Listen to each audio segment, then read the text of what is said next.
ये है 22/5/89 का अव्यक्त वाणी रिवाइज कोर्स। तारीख नहीं दी है। 11 नंबर के रजिस्टर में 119 पेज। आज बाप दादा अपने 3 प्रकार के बच्चों का पोता मेल देख रहे थे।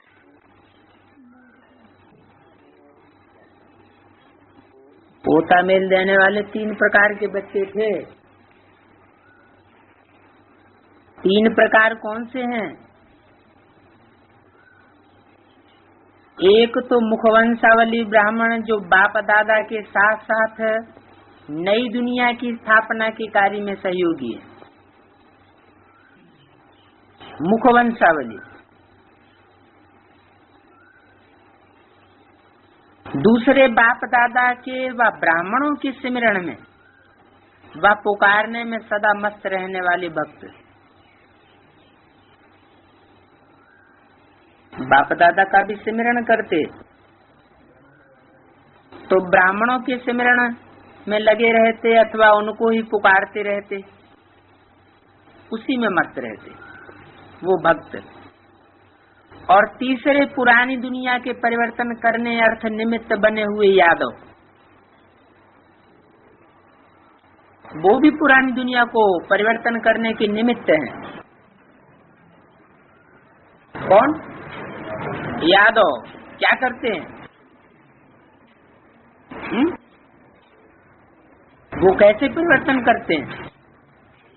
दुनिया को ध्वंस कर देते हैं कि परिवर्तन करते हैं?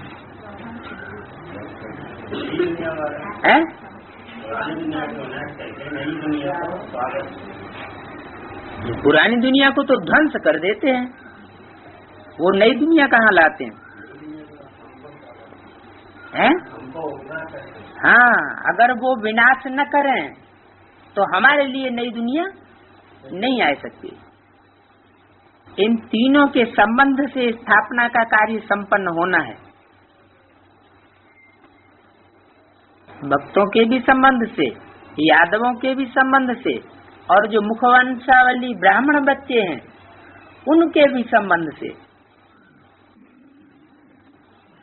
इसलिए तीनों के कार्य का पोता मेल देख रहे थे।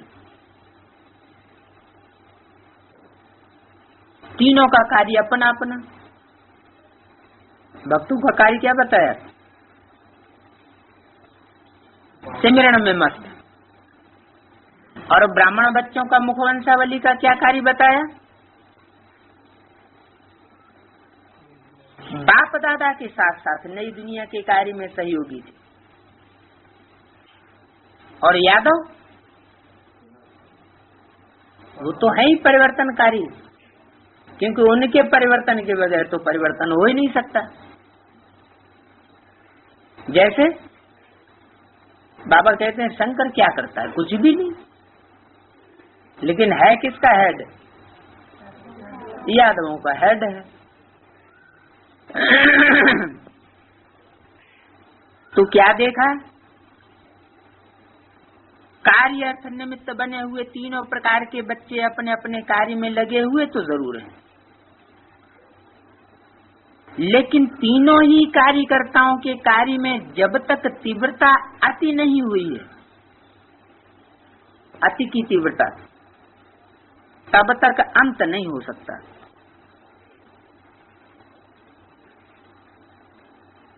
क्योंकि अति की निशानी अंत है। तीनों कार्य का फोर्स है, लेकिन फुल फोर्स ही कार्य के कोर्स को समाप्त करेगा। भक्तों के पोता मेल में भक्ति के अल्पकाल का फल जो भक्तों को प्राप्त होना है, उसमें देखा कि 75% भक्त सिर्फ नाम मान शान के प्रति स्वार्थ स्वरूप के भक्त हैं। कौन सी दुनिया की बात है? ये तीनों हैं कौन सी दुनिया में? तीनों प्रकार के बच्चे क्योंकि बच्चों की ही बात हो रही है, बाहर वालों की तो बात हो ही नहीं रही है। और पोता मेल भी बाहर की दुनिया वालों का लिया जाएगा क्या? पोता मेल किसका लिया जाएगा? हैं? बच्चों का लिया जाएगा। तो भक्तों का क्या बताया? 75% भक्त सिर्फ नाम मान शान के प्रति स्वार्थ के स्वरूप के भक्त हैं, इसलिए उनके कर्म के फल का खाता समाप्त हुआ पड़ा है। बाप को फल देने की आवश्यकता नहीं है।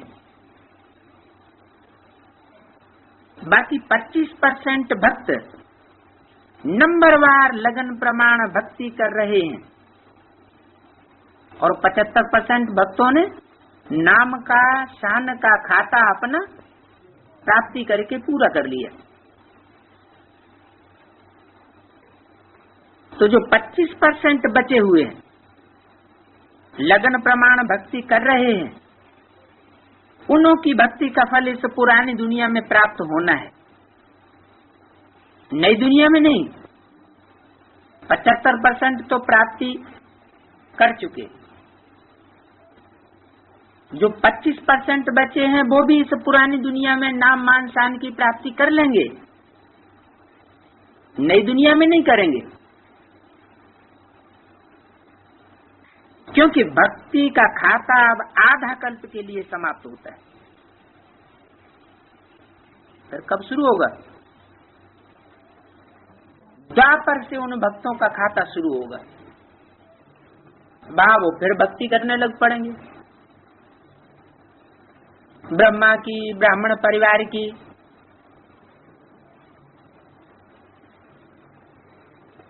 तो उसकी गतिविधि क्या देखी कि भक्तों को भी अपने भक्ति का फल अभी अभी किया और अभी अभी मिला, अर्थात अल्पकाल की लगन का फल अभी ही अल्पकाल में प्राप्त हो जाता है, भविष्य जमा नहीं होता है। भक्तों की प्राप्ति का रूप जैसे बारिश के मौसम में चींटियों को पंख लग जाते और बहुत खुशी से उड़ने लगती है, तो ऐसे उड़ रही है। लेकिन वो अल्पकाल का उड़ना उसी सीजन में ही उनको समाप्त कर देता है। ये भक्त किस रूप में है ब्राह्मणों की दुनिया में?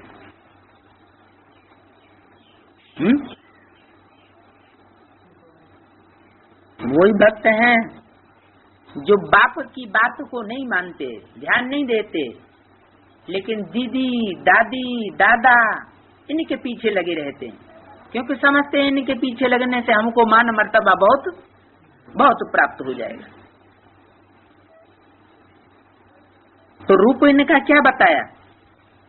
जैसे चींटियों को बारिश के मौसम में पंख उगे आते हैं और बड़ी खुशी से ऊपर ऊपर उड़ती हैं, तो ऐसे ही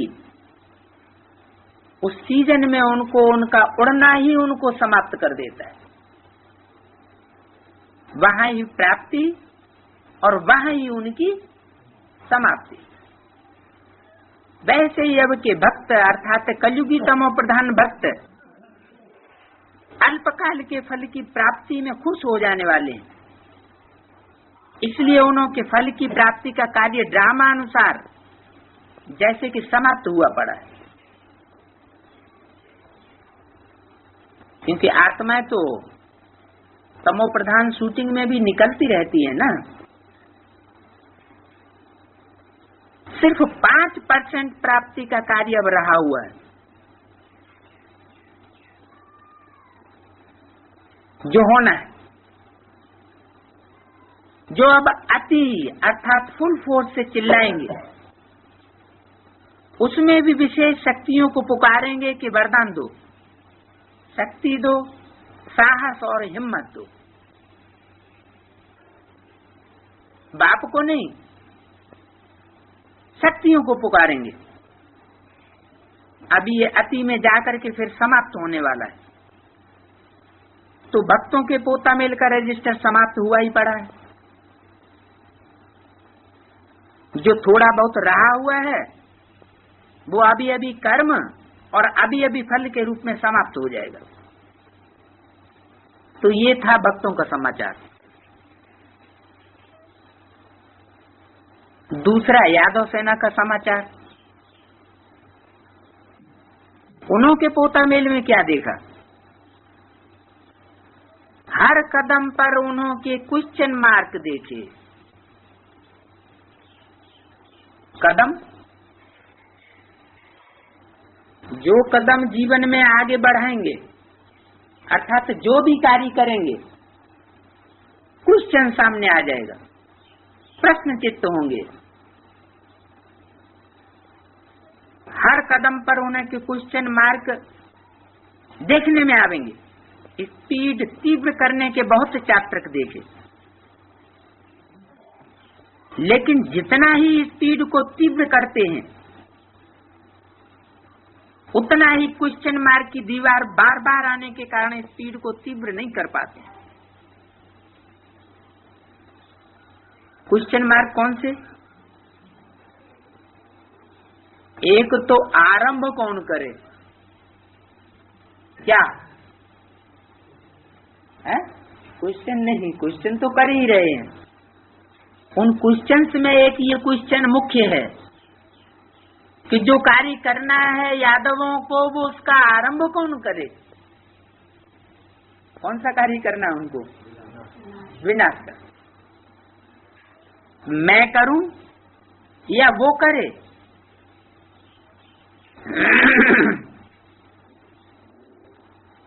दूसरा क्वेश्चन क्या उठता है? अब करें या कब करें? तीसरा, फिर इसकी रिजल्ट क्या होगी? कौन करे, कब करें, और करें तो इसकी रिजल्ट क्या होगी? कभी क्रोध अग्नि प्रज्वलित होती है,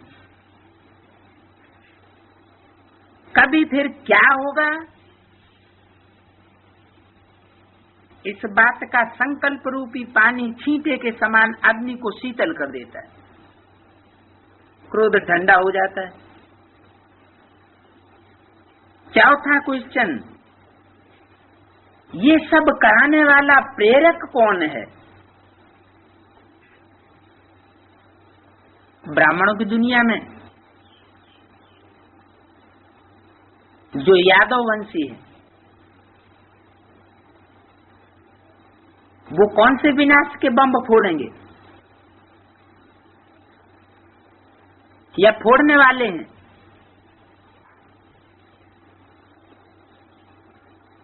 तो दुनिया वाले तो, बाहर की दुनिया में तो स्थूल एटम बम है, जिनके लिए बाबा ने बोला कि ऐसी गंध निकलेगी उनमें से, हवाएं ऐसी दूषित हो जाएंगी कि सूंघने मात्र से लोग खलास हो जाएंगे।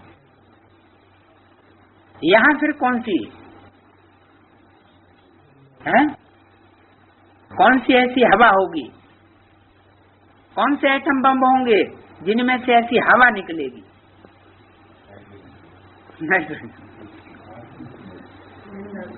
हाँ, निंदा रूपी एटम बम, बड़े बड़े महारथियों के लूपोल्स, उनका धमाका बोलेंगे।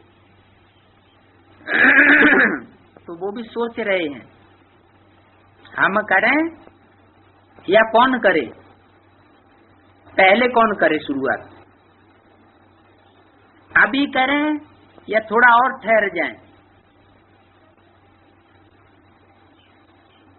और फिर ये भी सोचते हैं इसकी रिजल्ट क्या होगी, हम बच जाएंगे कि नहीं बच जाएंगे। तो कभी क्रोध अग्नि प्रज्वलित होती है, कभी फिर संकल्प का छींटा लग जाता है। इसका रिजल्ट क्या होगा? तो ठंडे पड़ जाते हैं। और चौथा क्वेश्चन क्या बताया कि इस सब का प्रेरक कौन है? ये सब कराने की प्रेरणा देने वाला कौन है? तो नाम तो बेचारे नहीं जानते, लेकिन प्रेरणा उनको मिल रही है। जो ब्रह्मा मुखवंशावली ब्राह्मण हैं वो जानते हैं कि प्रेरक कौन है, कौन कराए रहा है और किस विधि से कराए रहा है।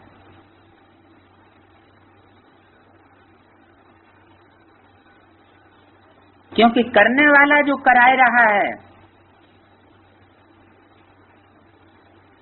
वो तो परमात्मा बाप का फर्स्ट नंबर का बच्चा है, बड़ा बच्चा। वो कंस्ट्रक्शन करेगा या डिस्ट्रक्शन करेगा? वो तो कंस्ट्रक्शन ही करेगा। लेकिन जो भगत हैं अथवा जो यादव हैं वो उसके रूप को न पहचान पाने के कारण, उसके कार्य को न पहचान पाने के कारण वो ये समझते हैं कि ये निंदा कर रहा है।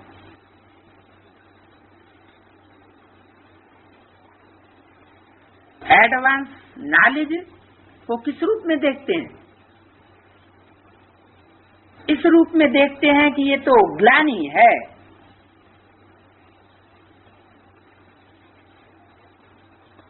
बड़े बड़े महारथियों की, इसमें ग्लानि भरी पड़ी है।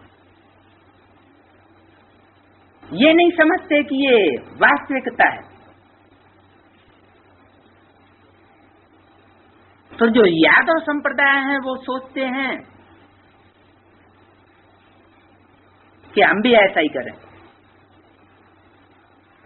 अब उनमें ज्ञान तो है नहीं जिससे स्थापना हो सके, सच्चाई तो है नहीं। बाबा ने जिन बातों के लिए मना किया है वो ही कार्य करेंगे। बाबा ने मना किया है दूसरे का अवगुण न देखो, बुरा मत देखो, बुरा मत सुनो, बुरा मत बोलो। मतलब इंडिविजुअल किसी के अवगुणों को नहीं देखना है। एक सिद्धांत की बात होती है जो सामूहिक रूप से बताई जाती है, किसी व्यक्ति विशेष के ऊपर इशारा नहीं होता। तो सिद्धांत की बात बताना वो तो ज्ञान की बात है, लेकिन किसी व्यक्ति विशेष को लेकर के, उसके जीवन को लेकर के, उसकी कमजोरियों को उछालना, लूप होल्स को उछालना, ये हो गया एटम बम फोड़ना। क्योंकि बड़ों बड़ों की जब लूप होल्स खुलेगी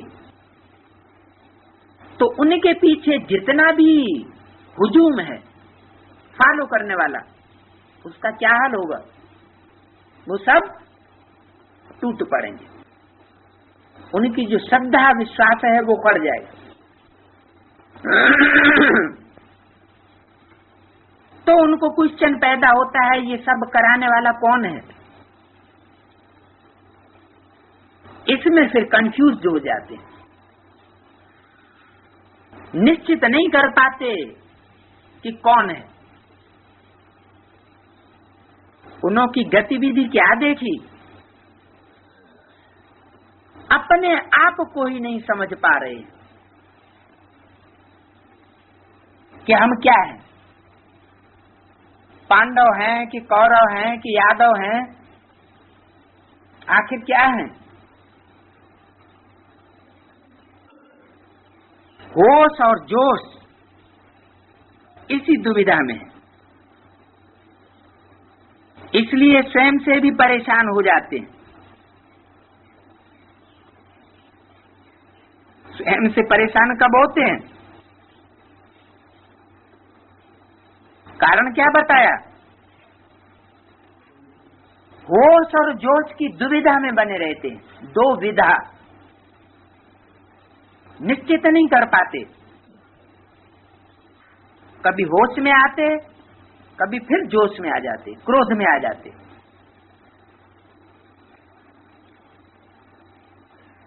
एकांतवासी बनना चाहते हैं, लेकिन बुद्धि एकाग्र नहीं होती।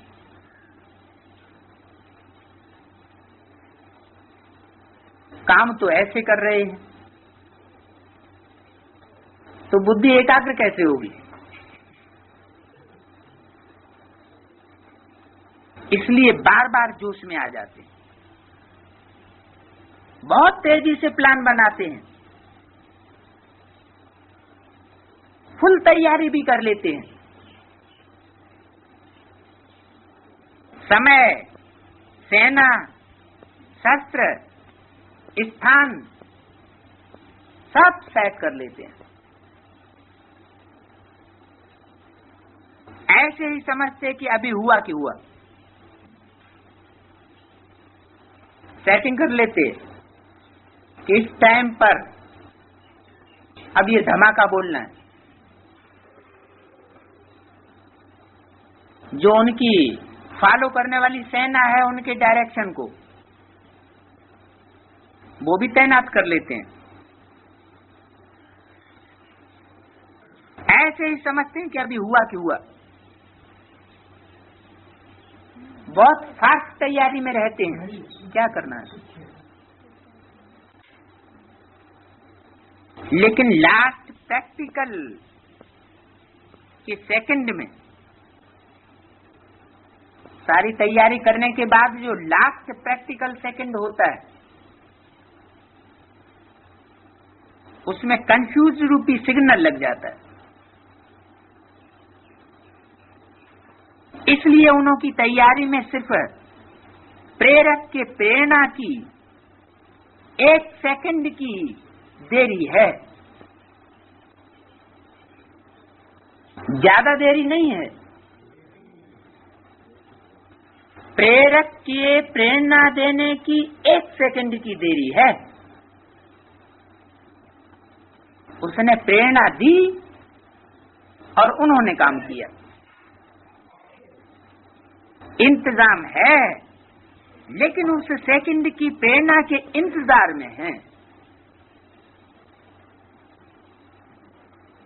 उनकी गतिविधि अब सेकंड तक पहुंची हुई है। इंतजाम समाप्त हो, इंतजार कर रहे हैं। काहे का? कि प्रेरणा देने वाला हमको प्रेरणा दे।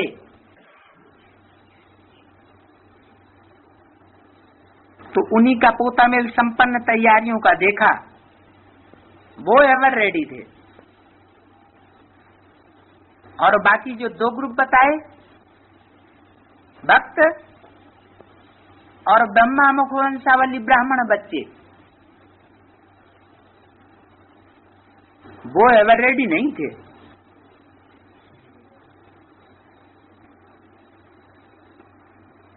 तो यादव अब सिर्फ एक कार्य में लगे हुए हैं। रिफाइन तो है, लेकिन अपने विवेक द्वारा अपनी तैयारी को फाइनल कर रहे हैं। फाइनल करने का एक फाइल अभी भी रहा हुआ है। ये था यादवों का समाचार। अभी अपना सुनने की इच्छा है। प्रेरणा लेने वाले तैयार हैं, लेकिन प्रेरणा देने वालों का क्या हाल है? यादवों को प्रेरणा देने वाला कौन है?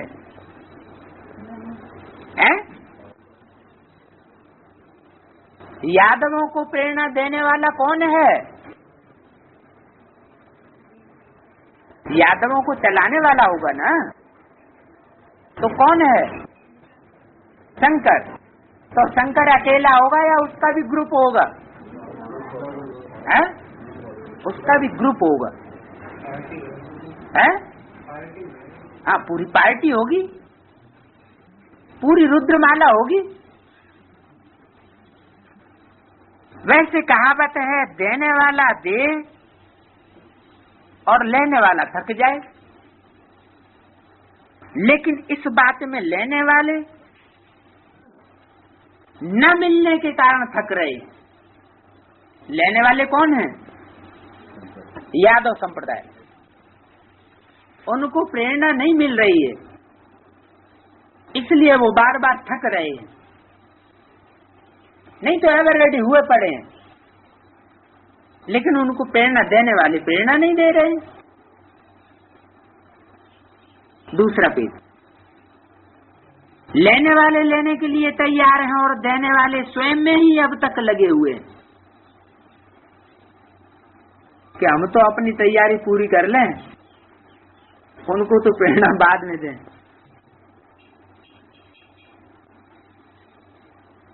तो ब्रह्मा मुखवंशावली ब्राह्मणों का पोता मिल क्या हुआ? वो जानते हो व सुनाए। ब्राह्मणों के रजिस्टर में विशेषता क्या देखी? विश्व परिवर्तन व विश्व कल्याण की सुभावना मेजॉरिटी के पास इमर्ज है कि ब्राह्मणों की दुनिया का परिवर्तन हो, ब्राह्मणों की दुनिया का कल्याण हो जाए।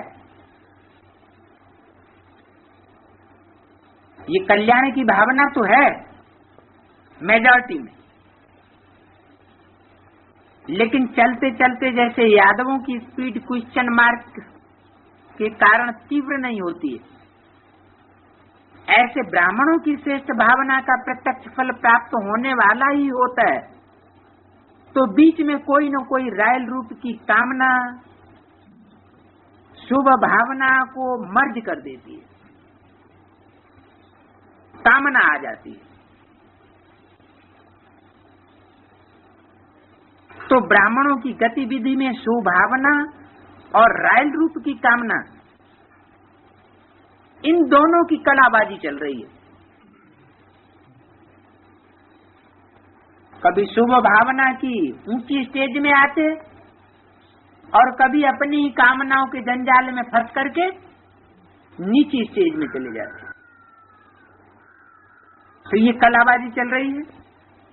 जैसे पके हुए फल को कामना रूपी पंछी खत्म कर देता है, तो ब्राह्मणों के परिवर्तन करने की विधि सिद्धि स्वरूप न बनने का कारण भावना बदल कामना हो जाता है। क्यों? क्योंकि जो कामना वाला होगा वो फिर आने वाली परिस्थितियों का सामना नहीं कर सकता, इसलिए फिर पुरुषार्थ ज्वाला रूप में नहीं होता। वास्तव में ब्राह्मणों का ज्वाला रूप विनाश ज्वाला को प्रज्वलित करेगा। ये अनुभव भी किया होगा कि जिन दिनों संगठित रूप में योग का अभ्यास जास्ती होता है तो विनाश को पंखा लग जाता है।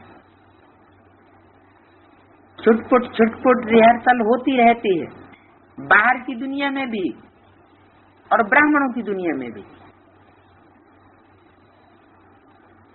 इसलिए ब्राह्मणों के पोता मेल में अब लास्ट फास्ट पुरुषार्थ ज्वाला रूप का रहा हुआ है। यादवों का कार्य जैसे कि संपन्न हुआ पड़ा है, पांडवों का कार्य संपन्न होने वाला है। पांडवों के कारण यादव रुके हुए हैं।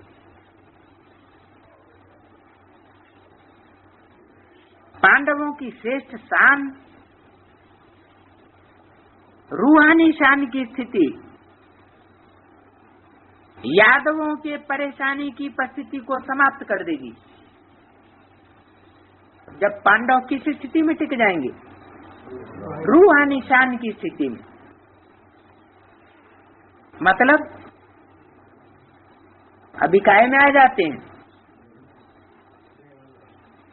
रूहानियत की जगह जिस्मानियत में आ जाते हैं।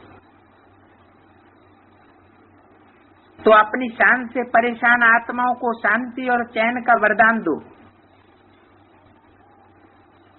समझा? तीनों का पोता मिल सुना? अच्छा, ऐसे ज्वाला स्वरूप सर्व विनाशी कामनाओं को श्रेष्ठ और सुभावना में परिवर्तन करने वाले कौन सी कामनाओं को? इस दुनिया के लिए जो भी कामना हम करते हैं, हाँ, वो अल्पकाल की कामनाएं, विनाशी कामनाएं। उससे डिले होगा, डिले डेंजरस, कार्य जल्दी नहीं होगा।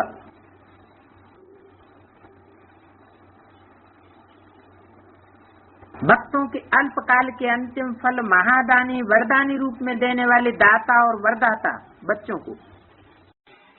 कि मनुष्यों की रस्म रिवाज कलयुगी मनुष्यों की अलग है और तुम्हारी रस्म रिवाज अलग है। अभी तुम कितनी मीराएं हो? उन मनुष्यों का तो काम है विषय सागर में गोता खाना। विषय सागर में क्या होता है? कौन को बुलाते हैं? कीड़े। कीड़े क्या करते हैं? कीड़े कभी एक को काटेंगे, फिर दूसरे को काटेंगे, फिर दूसरा तीसरे को काटेगा, तीसरा पहले को काटेगा। सब कीड़े एक दूसरे को काटते रहते हैं। यहाँ कौन सा काटना है? काम विकार की काट सबसे बड़ी मार बताइए बाबा ने। तो ये दुनिया भी एक प्रकार की विषय वैतरणी नदी बन गई है। इसमें सब एक दूसरे को काटते रहते हैं। अगर संबंध में स्वच्छता नहीं रही तो क्या होगा? मनसा को दुख जरूर होगा। क्या क्रिश्चियंस में ये परंपरा चलती है, एक पति छोड़ा दूसरा बनाया, या एक पत्नी छोड़ी दूसरी पत्नी बनाई।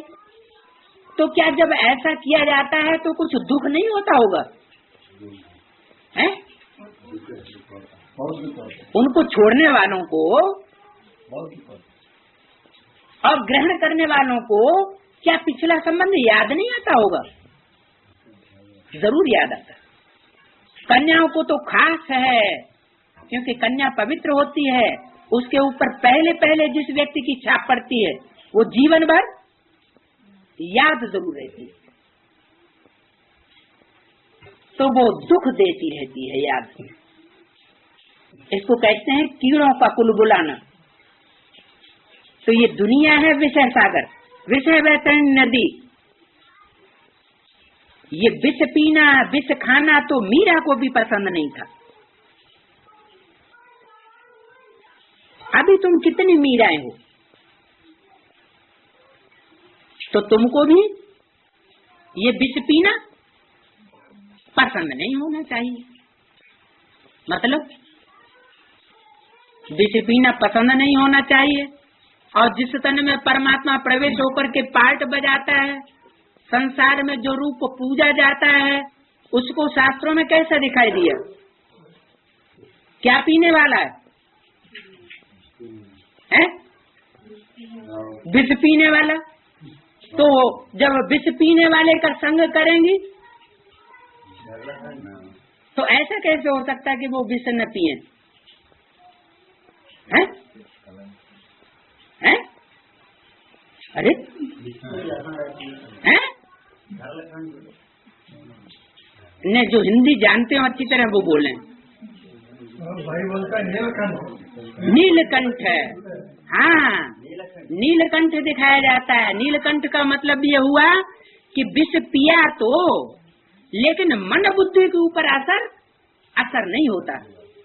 नहीं तो सामान्यतः ये देखा जाता है कि जो विकार में जाते हैं ब्राह्मण, जब विकार में जाएंगे जिन दिनों या जिस दिन भी, उस दिन मनसा की स्टेज कैसी हो जाएगी? ज्ञान का विचार सागर मंथन चलेगा या बंद हो जाएगा? बंद हो जाता है। लेकिन शंकर के लिए चलता ही रहता है। उनको तो दिखाते ही हैं सूक्ष्म वतन में सबसे ऊंची स्टेज में, ब्रह्मा से भी ऊंची स्टेज, विष्णु से भी ऊंची स्टेज, और बिल्कुल परम धाम के नजदीक। चाहे तो एक सेकंड में निराकारी स्टेज बना ले, एक सेकंड में निराकारी, एक सेकंड में आकारी, एक सेकंड में साकारी। ये अभ्यास तुम बच्चों को यहाँ डालना है। ये डायरेक्शन किसने दिया? अव्यक्त वाणी में बाप दादा ने दिया है। तो इस स्टेज को पहुंचने वाला, पाने वाला कोई एक पहला बच्चा निकलता है जो अपनी बुद्धि को विकारों की मार से सेफ रखता है, जिसे कहते हैं कर्मों में डिटैचमेंट। कर्मेंद्रियों से कर्म तो करना, लेकिन बेलगाव पूर्वक, लगाव पूर्वक नहीं। तो फिर विष पिया न पिया बराबर हो गया या कुछ असर पड़ेगा? बराबर हो गया, कोई असर नहीं पड़ सकता, अकर्म हो जाएगा। परमात्मा बाप की याद में रहकर के जो कर्म किए जाते हैं वो क्या हो जाते हैं? अकर्म। लेकिन 100% याद होनी चाहिए। अगर 99% भी याद है और 1% देह अभिमान आया कर्म करते, तो उसका असर, हाँ, प्रभाव, इफेक्ट जरूर पड़ेगा। तो वो कन्या माताएं जो परमात्मा बाप के संरक्षण में आती हैं, बाप की बनती हैं, वो मीराएं विष पीती हैं या नहीं पीती हैं? क्या कहा जाए? है? विष नहीं पीती। विष नहीं पीती। क्यों? क्यों विष नहीं पीती? तुम सब पार्वतियां हो, तुम सब पार्वतियां हो। शिव है एक, सजनियां हैं अनेक, शक्तियां हैं अनेक। तो पार्वतियां अनेक हैं और शिव एक है, और उसकी यादगार मंदिर में दिखाई हुई है। काहे की? किस बात की यादगार? कर्म की यादगार। वाणी में बोला है, तुम जो कर्म करते हो वो तुम्हारे कर्म और तुम्हारी वो कर्मेंद्रियां मंदिरों में उनकी पूजा होती। कोई कोई देवता की हर कर्मेंद्रिय की पूजा होती, और शिव शंकर की काय की पूजा होती है? सिर्फ लिंग की पूजा दिखाई गई। किसके साथ? पार्वती के साथ। तो बाबा ने तो टाइटल दे दिया, तुम सब पार्वतियां हो। नंबरवार पुरुषार्थ अनुसार आगे या पीछे सबको पार्वती बनना है। लेकिन अभी वर्तमान समय ऐसा चल रहा है जिसमें सारी दुनिया के सब मनुष्य मात्र विकारी हैं, रावण की जेल में, रावण के प्रभाव में। अभी राम राज्य नहीं आ गया, राहु की दशा चल रही है। वृक्षपति की दशा संपूर्ण नहीं कहेंगे किसी के ऊपर। मतलब क्या हुआ कि मन कुछ न कुछ डोलायमान सबका होता जरूर है।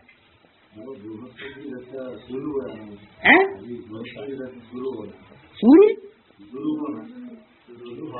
गुरु, हाँ, नंबरवार तो शुरू कहेंगे ही।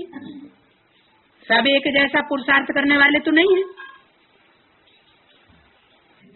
तो वो तो एक ही पार्वती निकलेगी जिसकी बुद्धि उस दुनिया में किसी मनुष्य के अंदर न टिके, जिसकी दृष्टि इस दुनिया में किसी मनुष्य के पीछे डोलायमान न हो। उस पार्वती का गायन तो संपन्न है 100%, बाकी सब परसेंटेज में चली जाती है। माने जो 21 जन्म की साथी होगी प्रजापिता के साथ, उसकी बुद्धि तो संग के रंग में आते हुए भी, कर्मेंद्रियों का संग करते हुए भी डोलायमान नहीं होगी, और बाकी सबकी कुछ न कुछ डोलायमान जरूर होगी। क्यों? क्योंकि सतयुग में जो व्यवस्था होनी है वो क्या होगी? हर आत्मा को 21 जन्म का साथी मिलेगा। मैं 21 जन्म का पूरा साथ देता हूं। तुम्हारे जो लौकिक बाप होते हैं, हद के बाप, वो तो एक जन्म की शादी कराते हैं, एक जन्म के साथी के बंधन में, साथ के बंधन में बांधते हैं, और मैं तुमको 21 जन्म का पूरा साथ देता हूं, ये गारंटी है। तो ये तो निश्चित हो गया कि वहां व्यभिचार तो होगा ही नहीं। जब एक आत्मा दूसरी आत्मा के साथ मेल फीमेल के संबंध में 21 जन्म तक बंधनी है, तो दूसरी आत्मा के साथ तो गठबंधन होगा ही नहीं। तो यहाँ जितने भी ब्राह्मण पुरुषार्थी हैं, वो सतयुग त्रेता में पहुंच करके कोई न कोई एक उनकी सहयोगिनी शक्ति ऐसी निकलेगी जो उनके समान पुरुषार्थी हो और 21 जन्म तक सदा साथ निभाने वाली। तो ऐसे ही प्रजापिता के लिए, प्रजापिता के उस पुरुषार्थ को पहुंचने वाली एक शक्ति निकलेगी, और बाकी सब क्या हो जाएंगी? हैं? विष पीने वाली क्या हो जाएंगी ना? मीराएं।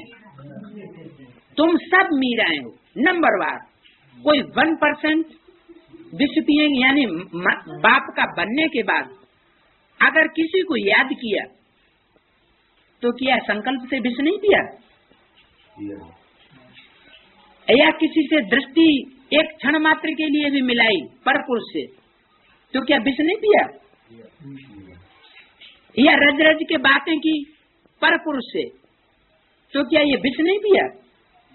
बाबा ने तो वाणी में कहा है कि समझते नहीं है कि संग का रंग कैसा होता है। कन्याओं को एकांत में किसी पुरुष के साथ बात भी नहीं करनी, अकेले में होकर, उसका भी असर पड़ेगा। सबसे जास्ती संग का रंग लगता है कन्याओं को। तो सरेंडर्ड माताओं की तो बात छोड़ो, कन्याओं के लिए भी ये बात बोली हुई है कि तुम सब मीराएं हो,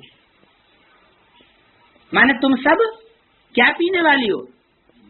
विष पीने वाली। लेकिन इसमें कोई वो बात नहीं है, क्या गहरणीय बात नहीं है। क्यों? क्योंकि नंबरवार तो आखिर बनने ही है। कोई तो 16,000 गोपियों की लिस्ट में जाएंगी। गोप का और गोपी का मतलब ही है जो उन्होंने गुप्त संबंध परमात्मा बाप के साथ जोड़ा। उस गुप्त संबंध को दुनिया के सामने प्रत्यक्ष नहीं किया, क्योंकि प्रत्यक्ष दुनिया के सामने करेंगे तो दुनिया तो काहे की है? पुराने रीति रस्म रिवाज की। दुनिया थोड़े इस बात को मानेगी।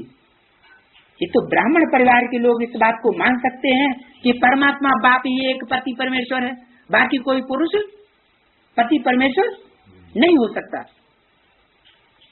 तो 16,000 गोपियां गाई हुई है, और बाकी 108 रानियां, जिनको पटरानियों की भी स्टेज में देते हैं, और विशेष पटरानी की स्टेज भी शास्त्रों में दिखाई है 8 रानियों की। 8 हैं पटरानियां। वो ऐसी हैं जिन्होंने अपने संबंध को गुप्त नहीं रखा,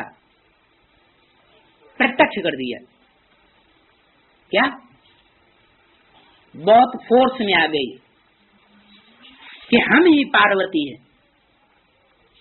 क्या? हमारे मुकाबले और कौन पार्वती हो सकता है? तो जब ऐसी चैलेंज आती है तो चैलेंज की परीक्षा भी कैसी होती है?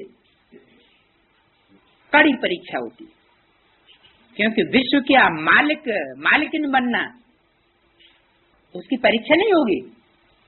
परीक्षा तो जरूर होगी। 8 पटरानियां ऐसी निकलती हैं जो पुरुषार्थ तो बहुत ऊंचा करती हैं, लक्ष्य तो बहुत ऊंचा लेती हैं, लेकिन माया के मुकाबले में धराशायी हो जाती। कोई तो सदा काल का साथ निभाती हैं पटरानियों में, कोई ऐसी भी होती है कि आज से लेकर के अंत तक, लास्ट घड़ी तक साथ निभाती है, लेकिन लास्ट घड़ी में जाकर के पटरानी बन जाती। क्या पट्ट माना? पट्ट में जाके गिर पड़ी। माया का मुकाबला लास्ट घड़ी में हिम्मत छोड़ दी, नहीं कर पाया। तो 8 पटरानियां आती हैं 8 धर्मों से। विधर्मी 8 धर्म कौन कौन से हैं वो तो पता है, इस्लामी, बौद्धी, क्रिश्चियन और शंकराचार्य, सन्यास, हाँ, मुस्लिम, सिख और आर्य समाज। लेनिन का स्टालिन जो है वो नवरत्नों में या 8 रानियों में किसी लिस्ट में नहीं आएगा।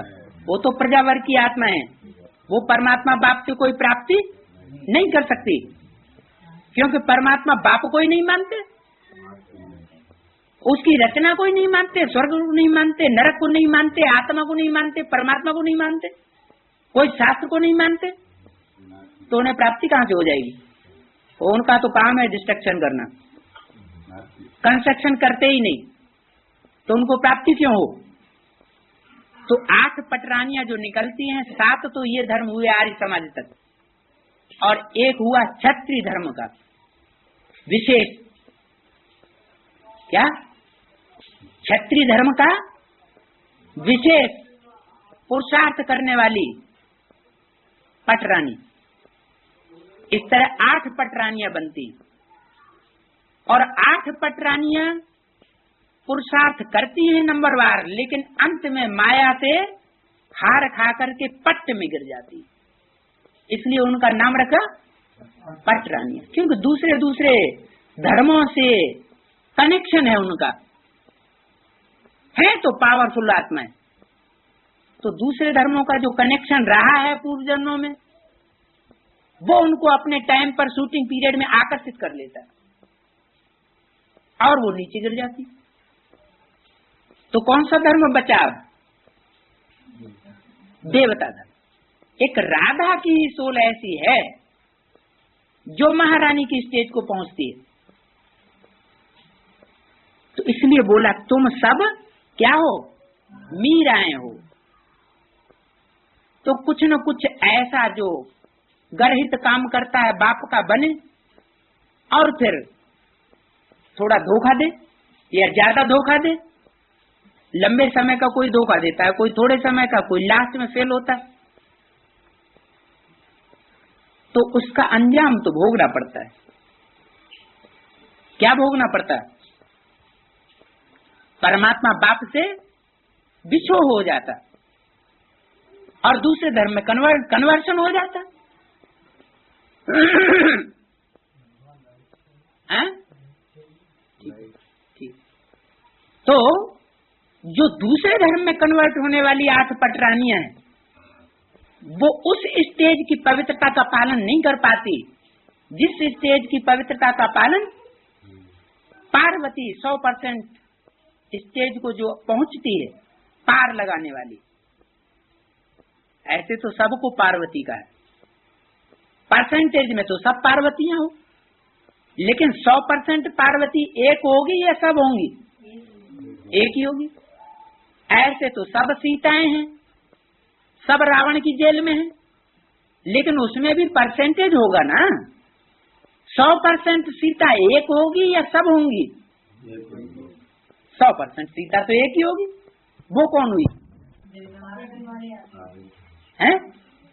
पार्वती वाली आत्मा जो है वो राधा भी हो गई और मीरा भी हो गई है?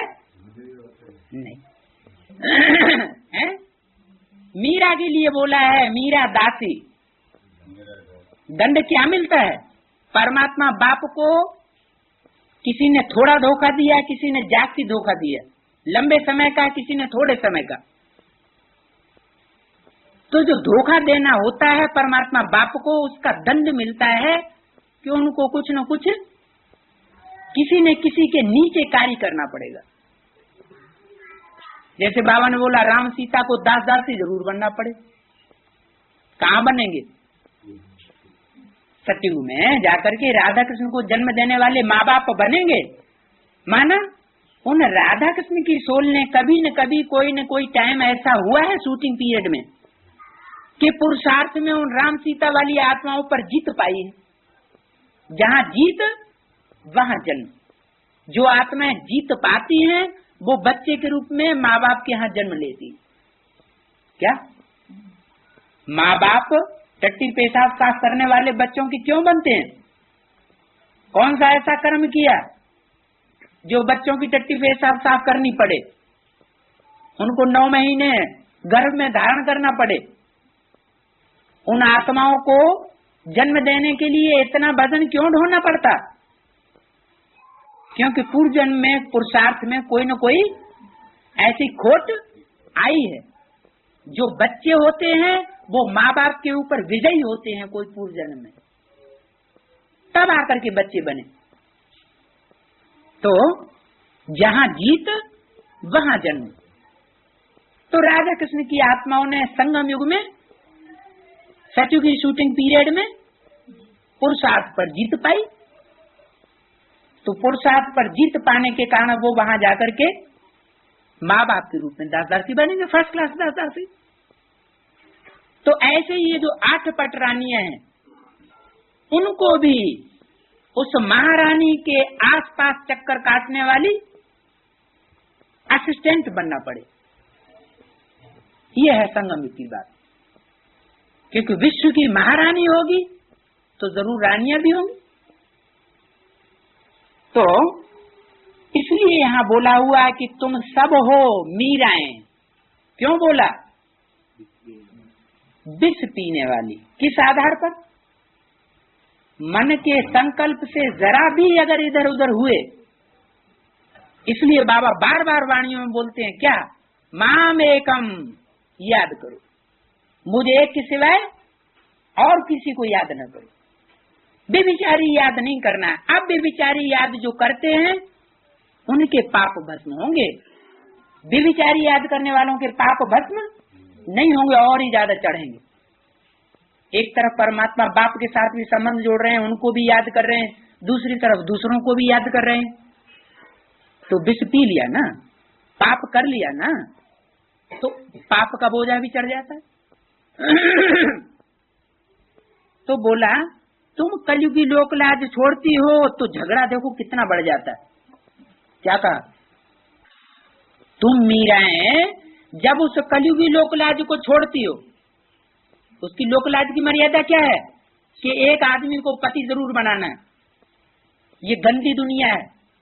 अगर किसी आदमी को तुम अपने जीवन का संरक्षक नहीं बनाओगी तो सुरक्षित नहीं रह सकती, वैश्या बन पड़ोगी।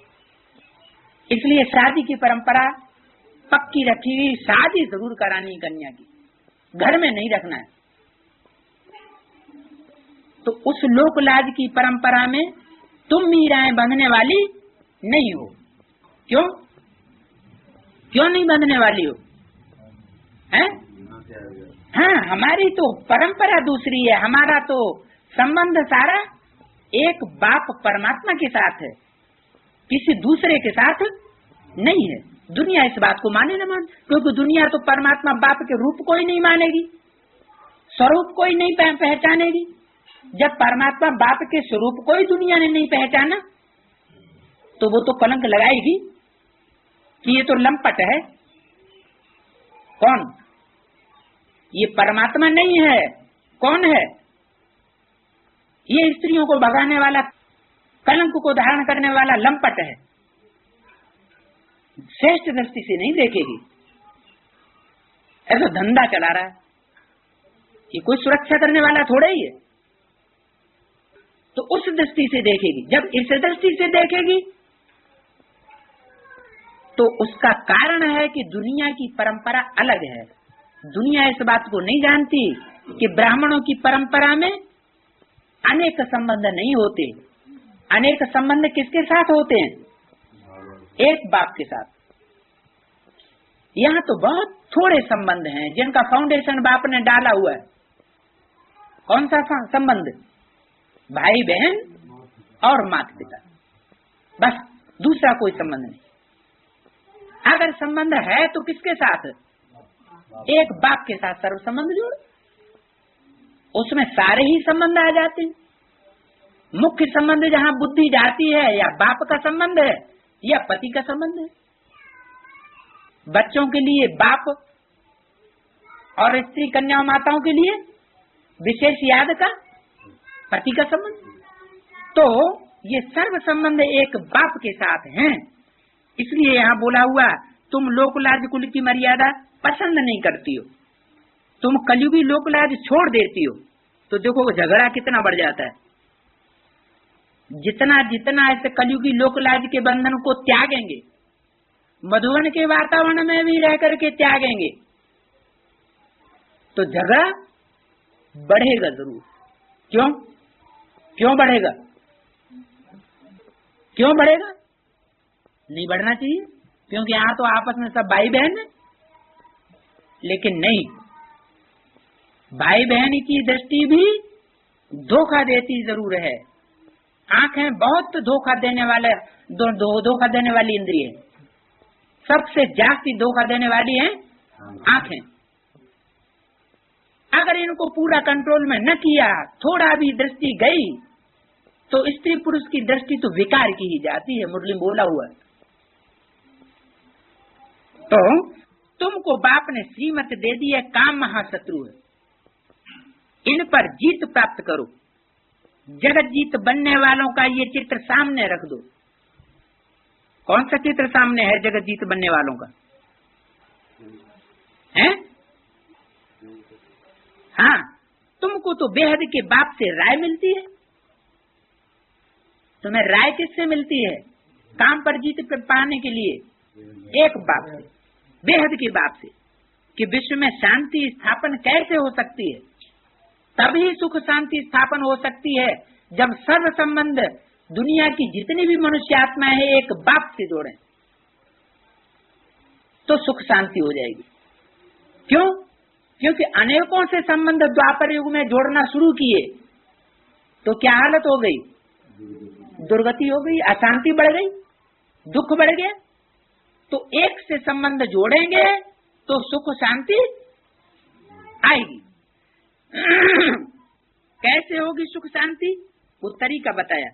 शांति देवता कहने से बाप ही याद आता है। तो देवता क्यों कहा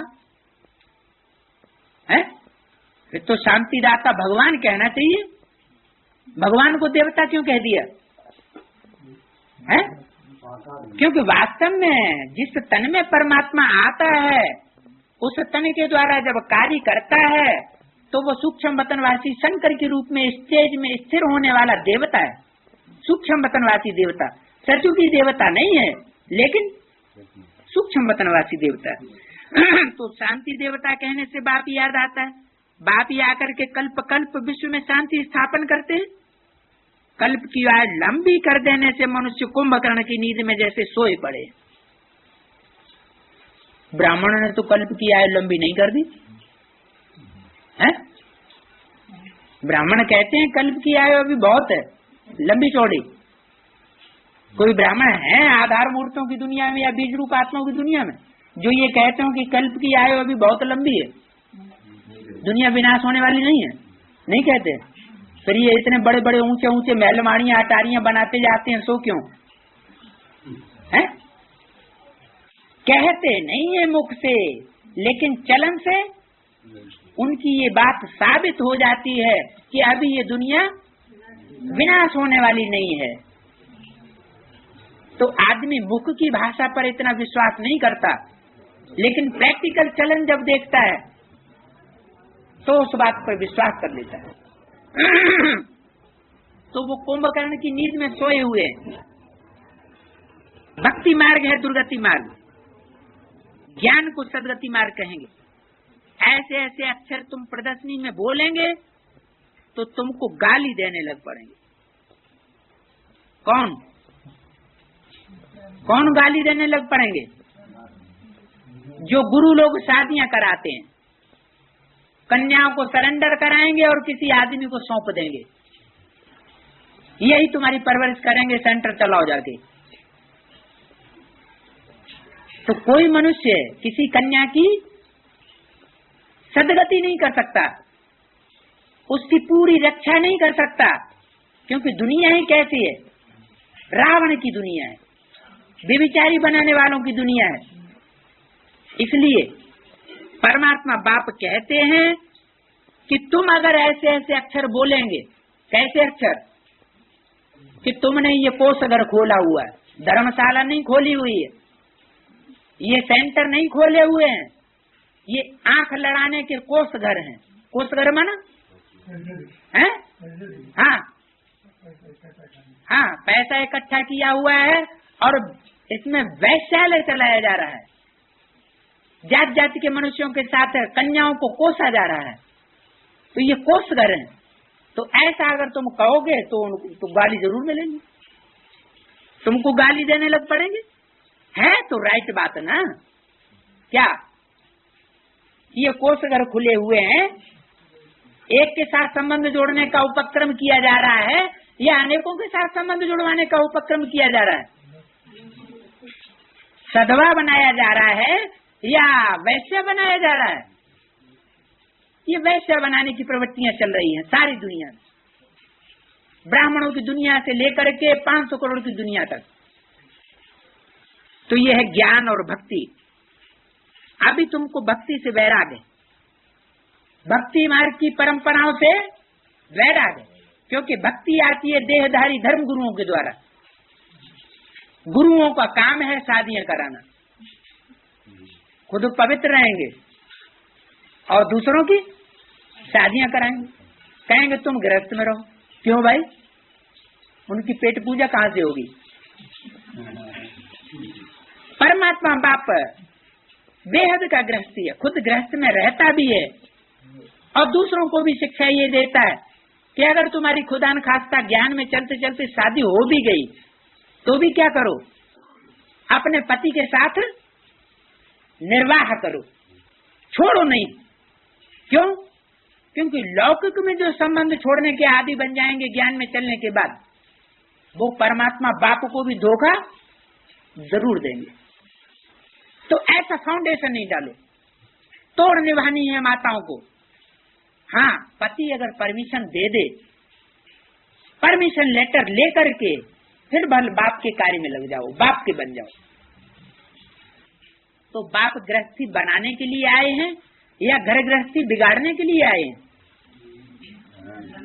वो तो गृहस्थियों के वो गृहस्थी मार्ग की शिक्षा देने के लिए आए हैं, तो गृहस्थी जीवन को तोड़वाएंगे क्यों?